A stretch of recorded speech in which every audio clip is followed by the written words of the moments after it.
ओम शांति। आज मु एक आध्यात्मिक टॉपिक महाशिवरात्रि विषय रे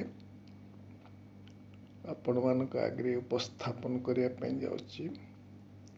कहीं भारतीय संस्कृति रे सबठारु महान पर्व जहाँकु कि महाशिवरात्रि बोली कहा जाए ताकू पालन करा जाउछि एबे। तेणु से उपलक्षे आपण मानक आगे मु आत्मा ये विषय किछि कहवा पाई जाउछि परमात्मा को प्रेरणा रे एवं आपण माने समस्ते अनुभव करिए जे परमात्मा को विषय जानी जदि आमर आत्मा को जागृत करि परिबे ये आत्मा बहुत धन्य धन्य हब। भारत भूखंड रे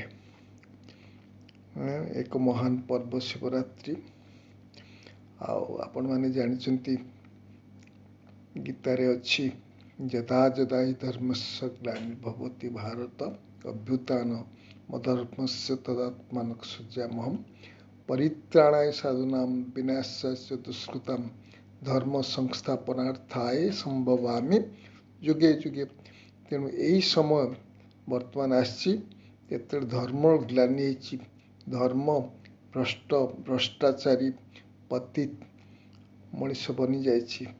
दृष्टि अपवित्रता, कर्म अपवित्रता, चलन अपवित्रता मनुष्य भितर मनुष्य जमती पशु भाया हो जाइछि।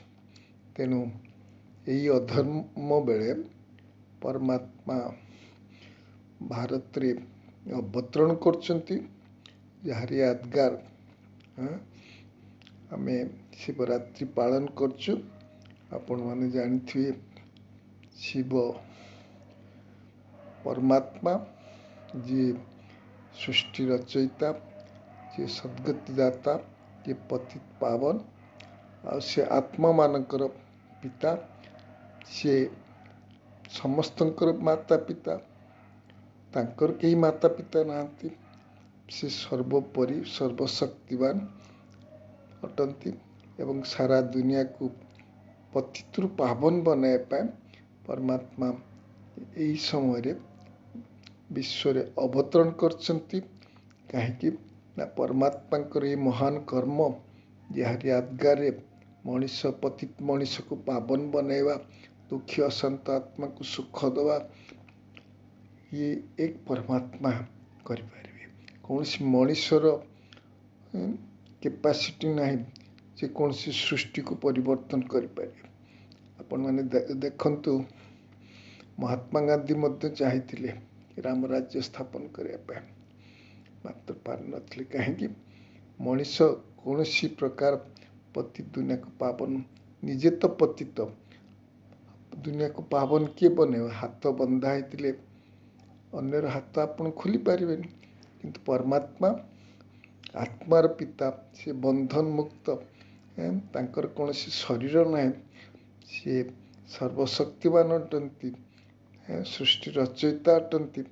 तेणु सी यही समय सृष्टि आसचंती जहाँकर यादगार आपण माने जानिचंती 12 ज्योतिर्लिंग अच्छी गाँ गाँ मानकर शिव मंदिर अच्छी। शिव परमात्मा कहा जाए कहीं ना शिव सबु आत्मार पिता, कौन सी देहर पिता तो समस्तंकर अच्छी किंतु परमात्मा सबु आत्मा उनकर पिता सी दुखर्ता सुखर्ता से तो तांकर गायन अच्छी। तेणु आज आपण माने देखंतु शिवरात्रि उपलक्षे आपण माने देखंतु शिवंकर पूजा भारत भूखंड रे केवल हुएनी, अन्य देश विदेश रे हुए। आपण माने भी देखिथिबे आगरु आपण जी मुसलमान भाई मान से माने शिव पूजा करती किंतु ये हज करी जाती मक्का रे काबा बोली स्थान रे जो ये अच्छी संगी आस्वाद अच्छी से शिवलिंगर प्रतीक ये जी हज कर से भारतीय वेश गामछा उपर कांधरे पकई ता चारिपटे घूरती और 7 थर घूरती एवं तांकु किस करती। तेणु आपण मैंने देखंतु जीशु ख्रीष्ट मध्य कहते गॉड इज लाइट परमात्मा ज्योति स्वरूप ज्योतिर यादगार शिव बाबा। तेणु शिव बाबा ज्योति स्वरूप अटंती आत्मा आम सब आत्मा ज्योति स्वरूप अटंती किंतु सी महाज्योति अटंती। तेणु महाज्योति हेले शिव बाबा ये आत्मानकर पिता आत्मा आज पतित होइछि दुखी होइछि परमात्मा को डाकुचंती। तेणु परमात्मा ये सृष्टि अवतरण करचंती। शिव महारात्रि माने परमात्मा को अवतरण समय आपण माने देखिए शिवरात्रि पे खाली मु कहली ना खाली भारत नुहे भारत बाहर मध्य आपण देखंतु ये बेबिलन रे मध्य शिव को सियोन कहती आ मिस्र देखते केते दूर आफ्रिका महादेश रे सेठी मध्य आसुरिस कहती आसुरिस कर पूजा करती। आपण माने देखंतु आउरी जोठी ब्रह्मदेश रे मध्य मालयेशिया रे मध्य सिंगापुर रे मध्य शिवंकर पूजा आराधना करा जाए। तेणु आपण मानक कहवा कथा जे परमात्मा शिव सी खाली आमर नुहे सबु धर्मर है सबु धर्मर पिता समस्ते परमात्मा मानती ज्योति स्वरूप को मानती समस्ते सम्मान दियंती कहीं सी बिंदु रूप देहधारी को कई सम्मान देवेनि। तेणु आपण माने देखंतु शिव को मध्य आमर श्रीकृष्ण पूजा करथिले गोपेश्वर मथुरा अच्छी है मध्य रामेश्वर राम मध्य पूजा करथिले सेतुबंध आरंभ बेले। तेणु शिवंकर महिमा अपरंपार कहती ना साधारण महिमा नुहे कहीं ना साधारण महिमा को किए पूजा करें समस्त पाखे साधारण महिमा के आत्मा पाखे किसी ना कि परमात्मा महिमा गुणर सागर शक्ति सागर प्रेमर सागर आनंदर सागर ये सब कहती। अच्छा तेणु ये गुण आ शक्ति बल रे परमात्मा आज पति दुनिया को पावन बनेबे कहती ना परमात्मा अंधकार रु आलोक को नहीं जाए आसछंती आमे समस्ते अंधकार थिलु विकार सड़ुलु तेणु परमात्मा आसिकी आमको आलोक को नहीं जाए रास्ता देखौचंती। आमे कहूँ ना knowledge is light knowledge might परमात्मा ज्ञानर सागर कहती ना ज्ञानदाता भगवान दियो मते शुभ बुद्धि दियो दिव्य ज्ञान। तेणु परमात्मा आसिकी दिव्य ज्ञान दौरान दिव्य बुद्धि दौरान आत्मा को पतितुर पावन बनाऊँ दिव्य बुद्धि द्वारा दिव्य बुद्धि एक परमात्मा दे पारे कहीं दिव्य बुद्धि दाता परमात्मा कौन मनीष नुहे मनीष तो जन्म मृत्यु आसिकी आज एत विकारग्रस्त दृष्टिवृत्ति एत खराब सी क्या मुक्ति जीवन मुक्ति दे पारे परमात्मा मुक्ति जीवन मुक्ति दाता समस्त को रास्ता देखला वाला। तेणु तांकर गायन भी अच्छी समस्त को रास्ता देखौचंती भटकी जाता बिगड़ी को बनाने वाले से मध्य कहती बिगड़ी आज सब आत्मा बिगड़ी जाइछंती तेणु आसछंती आम मान बिगड़ी को बनाने वाले। आपण माने देखंतु कहबार अर्थ जे शिव परमात्मा ये सृष्टि यही समय आसछंती जेते घोर सारा दुनिया अनुभव कहूँ जे ये दुनियार निश्चित भाव में विनाश हम कहीं विनाश नहले नुआ दुनिया आसीपार। तेणु परमात्मा को देखंतु आमे जिते पूजा भी करचु देखंतु 3 बेलपत्र चढ़ाती 3 बेलपत्र 3टा बेलपत्र 3टा थिबो कहीं बेलपत्र मान परमात्मा त्रिमूर्ति ब्रह्मा विष्णु शंकर द्वारा नुई दुनिया रचंती ଏବଂ ଏହି ନଈ ଦୁନିଆ ବ୍ରହ୍ମା ଦ୍ୱାରା ସ୍ଥାପନା, ବିଷ୍ଣୁ ଦ୍ୱାରା ପାଳନା, ଶଙ୍କର ଦ୍ୱାରା ବିନାଶ କରାନ୍ତି କଲାବାଲା ପରମାତ୍ମା। ତେଣୁ ଆପଣମାନେ ଅନୁଭବ କରିପାରିଥିବେ ଏହି ସମୟରେ ଯେତେବେଳେ ସାରା ଦୁନିଆରେ ଅପବିତ୍ରତାର ଟପ୍ ସୀମାରେ ପହଞ୍ଚି, ତେଣୁ ଏହି ସମୟରେ ପରମାତ୍ମା ଆସିଛନ୍ତି, ମଣିଷ ଆତ୍ମାକୁ ଜାଗ୍ରତ କରୁଛନ୍ତି। ତେଣୁ ବର୍ତ୍ତମାନ ଆମେ ଏ ଶିବଙ୍କ ବିଷୟରେ, ଶିବ ଜ୍ୟୋତିର୍ବିନ୍ଦୁ ସ୍ୱରୂପ ଅଟେ। ଜ୍ୟୋତିର୍ବିନ୍ଦୁକୁ ଆମେ ପୂଜା ନ କରିପାରି ଲିଙ୍ଗ କରୁଛୁ। ତେଣୁ ଆପଣମାନଙ୍କୁ କହିଛି ନା ଯେ ବର୍ତ୍ତମାନ ସମୟରେ ଶିବଙ୍କୁ ଆପଣ ଦେଖିବେ ଶିବଲିଙ୍ଗରେ 3ଟା ଗାର ଥାଏ ଏବଂ ପାଖରେ ଗୋଟେ ବିନ୍ଦୁ ଥାଏ। କାହିଁକି? ପରମାତ୍ମା ବିନ୍ଦୁ, ଏବଂ ସେଥିପାଇଁ ବେଲପତ୍ରୀ 3ଟା ଦିଆଯାଏ। କାହିଁକି? ପାଖୁଡ଼ା ବାଲା ବେଲପତ୍ରୀ। ଆଉ ଆପଣ ଦେଖନ୍ତୁ ଶିବଙ୍କୁ ଲୋକ କ'ଣ କରନ୍ତି? ଧୋତ୍ରା ଦିଅନ୍ତି, ଅର୍କ ଦିଅନ୍ତି, ଭାଙ୍ଗ ଦିଅନ୍ତି, ହେଲା। ଆରେ ଇଏ ଭଗବାନ, ଯିଏ ସୃଷ୍ଟି ମାଲିକ, ସେ ଭାଙ୍ଗ ଧୋତ୍ରା ଖାଇବ? ଆମର ଯେଉଁ ଅଦରକାରୀ ଜିନିଷ ଆଉ କାହାକୁ ଦିଅନ୍ତି? ଭଗବାନ ଆସିକି ଆତ୍ମାନଙ୍କୁ କ'ଣ ବନାଉଛନ୍ତି ଆଜି? ରୁହେ ଗୋଲାପ ବନାଉଛନ୍ତି, ଗୋଲାପର ଫୁଲ ବନାଉଛନ୍ତି, ହେଲା। ବା ଆମେ କହୁଛୁ କମଳ ପୁଷ୍ପ ସମାନ ଜୀବନ ବନାଉଛନ୍ତି। ଆମେ ତାଙ୍କୁ ଭାଙ୍ଗ ଧୋତ୍ରା ଏସବୁ ପ୍ରତୀକ ହେଉଛି। ଆଉ କୌଣସି ଦେବତାକୁ ଦିଅନ୍ତିନି। କାହିଁକି? ନା ଶିବ ପରମାତ୍ମା ତାକୁ ଖାଇବାର ଶକ୍ତି ଅଛି। ତାଙ୍କୁ ନୀଳକଣ୍ଠ ସେଥିପାଇଁ କହନ୍ତି। ନୀଳକଣ୍ଠ ମାନେ ସବୁ ପ୍ରକାର ବିଷକୁ ମଧ୍ୟ ହଜମ କରିବାର ଶକ୍ତି ଅଛି। ତେଣୁ ସେଥିପାଇଁ ତାଙ୍କୁ ନୀଳକଣ୍ଠ ବି ମଧ୍ୟ କୁହାଯାଏ ଏବଂ ସବୁ ପ୍ରକାର ବିଷକୁ ସେ ହଜମ କରିପାରୁଛନ୍ତି। ତାପରେ ଆପଣମାନେ ଦେଖନ୍ତୁ ଶିବ ଉପରେ ପାଣି ବୁନ୍ଦ ବୁନ୍ଦ ପଡ଼େ, ଆଉ କୌଣସି ଠାକୁରଙ୍କ ଉପରେ। କାହିଁକି? ନା ପରମାତ୍ମା ଯେଉଁ ଜ୍ଞାନର ବିନ୍ଦୁ ଦେଉଛନ୍ତି, ଜ୍ଞାନର ଯେଉଁ ପଏଣ୍ଟ ଦେଇଛନ୍ତି, ତାକୁ ଯଦି ଗୋଟେ ଗୋଟେ ପଏଣ୍ଟକୁ ଆମେ ଗ୍ରହଣ କରିବା, ଆମ ଜୀବନ କ'ଣ ହେଇଯିବ? ପୁରାପୁରି ପରିବର୍ତ୍ତନ ହେଇଯିବ। ଆମ ଜୀବନରେ ସୁଖ ଶାନ୍ତିର ଆସିବ। କାହିଁକି? ପରମାତ୍ମା, ମୁଁ ଆଉ ଟିକେ ଆଗରୁ କହିଲି ନା, ପରମାତ୍ମା ଜ୍ଞାନର ସାଗର, ଜ୍ଞାନଦାତା ଭଗବାନ ମୁଁ କହିଥିଲି। ତେଣୁ ଏହି ସମୟରେ ପରମାତ୍ମା ଆସିଛନ୍ତି, ଆସିକି ଜ୍ଞାନ ଦେଉଛନ୍ତି, ଆମକୁ ଅନ୍ଧକାରରୁ ଆଲୋକକୁ ନେଉଛନ୍ତି, ତମ ପ୍ରଧାନରୁ ସତ ପ୍ରଧାନ ବନାଉଛନ୍ତି। ଆଉ ଦେଖନ୍ତୁ ଶିବରାତ୍ରି ମଧ୍ୟ ଆମେ ପାଳନ କରିବା ପାଇଁ ଯାଉଛୁ। ଶିବରାତ୍ରି କେବେ ପାଳନ କରାଯାଏ? ଆପଣମାନେ ଜାଣିଥିବେ, ବର୍ଷର ଶେଷ ମାସ ଫାଲ୍ଗୁନ ମାସ।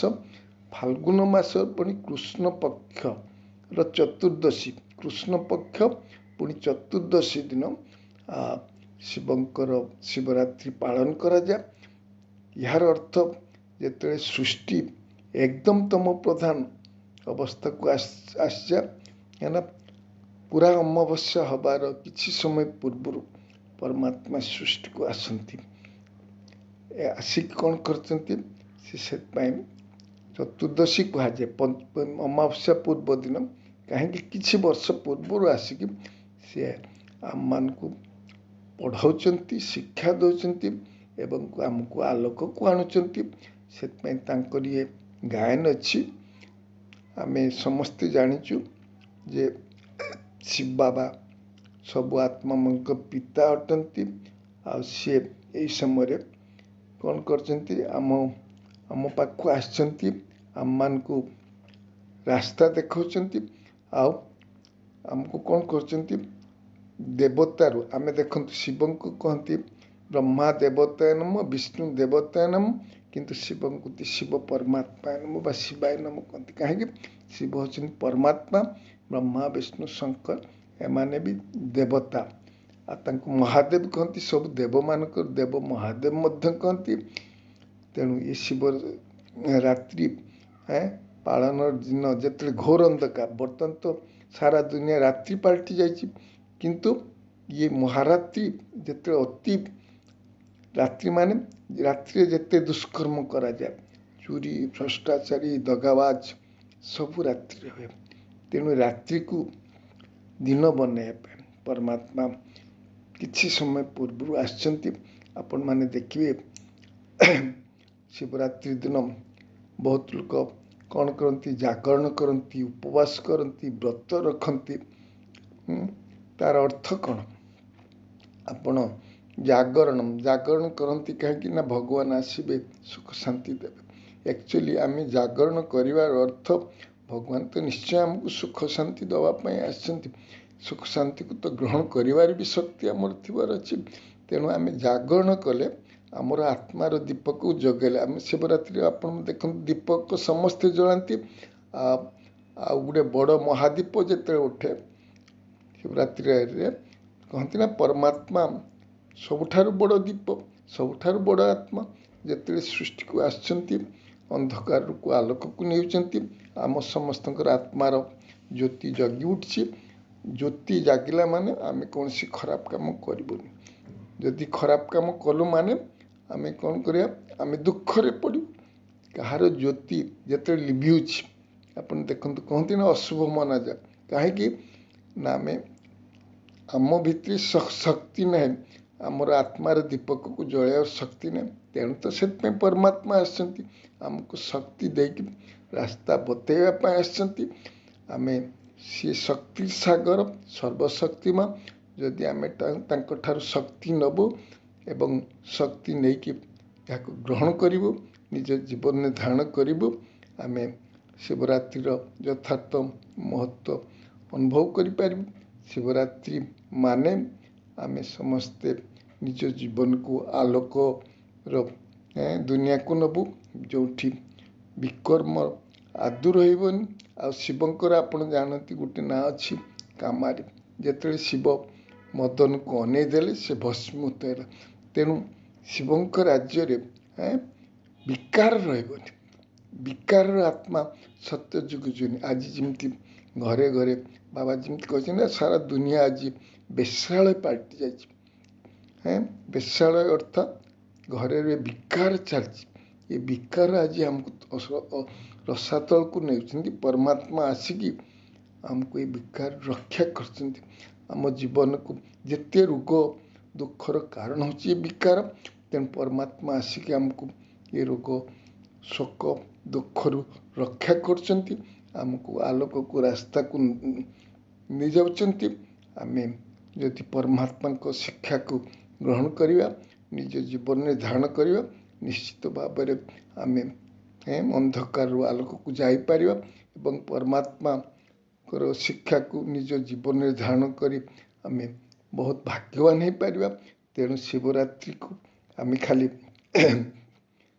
उपवास करवानी उपवास मान हूँ आम उपरे परमात्मा सहित रहा जदि परमात्मा सहित रहा आम पाख कौन दुख आसबनी आपण मैंने तो मु कहली जे व्रत रखती कौन दिनटे न खाईदेले हेनी अरे व्रत मान हूँ पवित्रतार व्रत ब्रह्मचर्य व्रत तेणु परमात्मा जिते आसछंती पवित्रता व्रत ब्रह्मचारी कहते ना ब्रह्मचारी भी कहते ब्रह्मा माने ब्रह्मचारी तो रहार अच्छी किंतु आम जीवन मध्य ब्रह्मार चारी हबार अच्छी ब्रह्मचारी तेबे आम जीवन में सफलता आसब तेणु ये व्रत रखंतु जे मु यदि भगवान को हेली पवित्र हेले सिना पवित्र दुनिया को जी पवित्र दुनिया मालिक हेबी नहले पुराना दुनिया रे मत दुख अशांत भितर सड़ीवा कहती ना भगवान आसछंती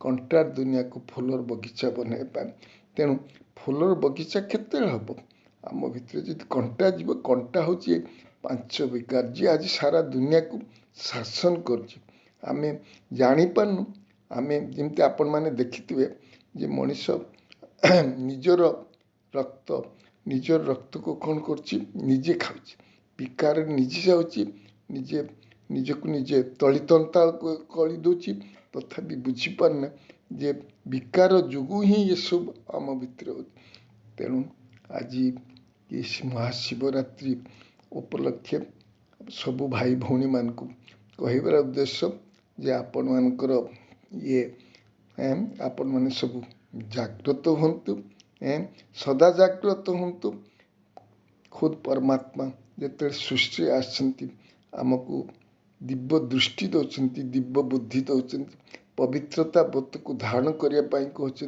आम जिते समीप जापर ସେତେ ସମର୍ଥ ହୋଇପାରିବୁ ଏବଂ ଆମେ ସେତେ କ'ଣ କରିପାରିବୁ ସମ୍ପନ୍ନ ବି ହେବୁ ସନ୍ତୁଷ୍ଟ ବି ହୋଇପାରିବୁ। ସନ୍ତୁଷ୍ଟ ଆତ୍ମା ସଦା ସୁଖୀ ରୁହେ। ତେଣୁ ଏ ସୁଖୀ ଜୀବନ ପାଇଁ ଆପଣ ଦେଖନ୍ତୁ ପବିତ୍ରତା ବିନା କେହି ସୁଖୀ ରହିପାରିବେନି।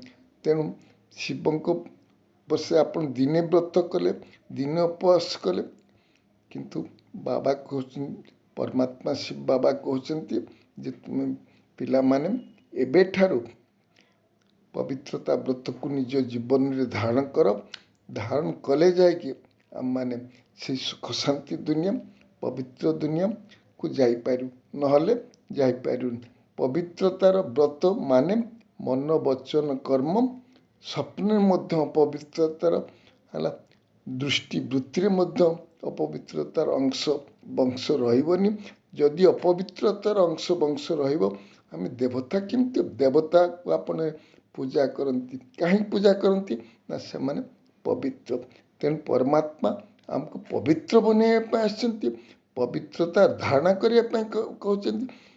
ଆମେ ଆତ୍ମା ଯଦି ଧାରଣା କରିବା ପବିତ୍ରତାକୁ ଧାରଣ କରିବା ତେବେ ଆମ ଜୀବନରେ ଶ୍ରେଷ୍ଠତା ଆସିବ, ଶକ୍ତି ଆସିବ, ଆମେ ଶ୍ରେଷ୍ଠ ଜୀବନଯାପନ କରିପାରିବା। ଯଦି ଆସନ୍ତୁ ଆଜି ଏହି ମହାଶିବରାତ୍ରି ଉପଲକ୍ଷେ ଆପଣମାନଙ୍କୁ ଏଇ ମେସେଜ ପରମାତ୍ମାଙ୍କର ଆପଣ ସମସ୍ତଙ୍କୁ ଦେବା ପାଇଁ ଚାହେଁ ଯେ ଜ୍ଞାନୀ ହଉ ଅଜ୍ଞାନ ହଉ ହେଲା ଆପଣମାନେ ଏ ପବିତ୍ରତା ବ୍ରତକୁ ଧାରଣ କରନ୍ତୁ। ପବିତ୍ରତା ବ୍ରତକୁ ଧାରଣ କଲେ ଯାଇକି ଆତ୍ମା ଜୀବନରେ ସୁଖ ଶାନ୍ତି ଆସିବ। ବିନା ପବିତ୍ରତାରେ ସୁଖ ଶାନ୍ତି ଆସିବ। ସୁଖ ଶାନ୍ତି ପବିତ୍ରତାର ସନ୍ତାନ। ତେଣୁ ସୁଖ ଶାନ୍ତି ପାଇବା ପାଇଁ ପବିତ୍ର ବ୍ରତ ଧାରଣ କରିବା ପାଇଁ ହେବ। ତେବେ ଆପଣମାନେ କ'ଣ କରିବେ ଆପଣ ଜୀବନରେ ସଫଳତା ପାଇବେ ଏବଂ ସଫଳ ଜୀବନ ଆପଣ ହୋଇପାରିବ। ଆପଣ ଦୃଷ୍ଟିବୃତ୍ତିରେ ପବିତ୍ରତା ଆସିବ ଏବଂ ଆମେ ପରମାତ୍ମାଙ୍କ ସହିତ ସାଥୀ ହୋଇକି ହେଲା ଆମେ ନୂଆ ଦୁନିଆକୁ ଯିବୁ। ଆଉ କହନ୍ତି ନା ପରମାତ୍ମା ସମସ୍ତଙ୍କୁ ସାଥିରେ ନେଇଯିବେ। ଯଦି ଆମେ ପବିତ୍ର ନ ହେବୁ କହନ୍ତି ନା ଶିବ ପାର୍ବତୀର ବରାତ ଥିଲା, ସେଥିରେ ସମସ୍ତେ ଥିଲେ, ଜୀବଜନ୍ତୁ ସହିତ ଭୂତ ପ୍ରେତ ବି ଥିଲେ, କିନ୍ତୁ ଆମେ ଭୂତ ପ୍ରେତ ନୁହେଁ, ଆମେ ପାର୍ବତୀ ହେଇକି ଯିବୁ। ଅନ୍ୟମାନେ ବରାତ ହେଇକି ଯିବେ, ଏମାନେ ପରମାତ୍ମାଙ୍କୁ ନ ଜାଣିବେ। ଆମେ କିନ୍ତୁ ପରମାତ୍ମାଙ୍କ ସହିତ ଯିବୁ, ନୂଆ ଦୁନିଆର ମାଲିକ ହେବା ପାଇଁ ଯିବୁ, ନୂଆ ଦୁନିଆର ରାଜା ମହାରାଜା ହବ। ତେଣୁ ଆମ ଉପରେ କଣ୍ଟ୍ରୋଲିଂ ପାୱାର ରୁଲିଂ ପାୱାର ପରମାତ୍ମା ଆମ ଭିତରେ ଦେଉଛନ୍ତି, ୱିଲ୍ ପାୱାର ଭର୍ତ୍ତି କରିଛନ୍ତି। ଯଦି ଏସବୁ ଆମେ ଧାରଣ କରିପାରିବୁ ଏ ମହାଶିବରାତ୍ରି ଉପଲକ୍ଷେ ତେବେ ଆମ ଜୀବନରେ ସଫଳତା ପଦସ୍ପର୍ଶ କରିବ। ଆମେ ଖୁସିରେ ନାଚିବୁ, ଯେଉଁ ପାନା ଥା ପା ଲିଆ, ଭଗବାନଙ୍କୁ ପାଇ ଆଉ କିଛି ଆମର ଅଭାବ ରହିବନି, ଦୁଃଖ ଅଶାନ୍ତି ଆମଠାରୁ ଦୂରେଇ ଯିବ। ତେଣୁ ସଚ୍ଚା ଶିବରାତ୍ରି ଆମେ ପାଳନ କରିବା। ଏହି ବ୍ରତ ରକ୍ଷା ଯେ ମୁଁ ପବିତ୍ର ଆତ୍ମା ହେବି ତେବେ ପବିତ୍ର ଦୁନିଆକୁ ଯାଇପାରିବି ଏବଂ ପରମାତ୍ମା ମୋର ସାଥୀ ଅଛନ୍ତି, ସହସ୍ରଭୁଜା ଭଗବାନ ମୋର ସାଥୀ ଅଛନ୍ତି। ମୁଁ ସେଇ ନଈ ଦୁନିଆକୁ ଯାଇପାରିବି ଯେତେବେଳେ ମୁଁ ତାଙ୍କର ଶ୍ରୀମତକୁ ପାଳି ନିଜ ଜୀବନକୁ ଶ୍ରେଷ୍ଠ ବନେଇ ପାରିବି। ଶିବରାତ୍ରି ଉପଲକ୍ଷେ ଏହି ମହାନ ମେସେଜ ଆପଣମାନେ ସମସ୍ତେ ଗ୍ରହଣ କରିବେ। ଆଚ୍ଛା, ଓଂ ଶାନ୍ତି।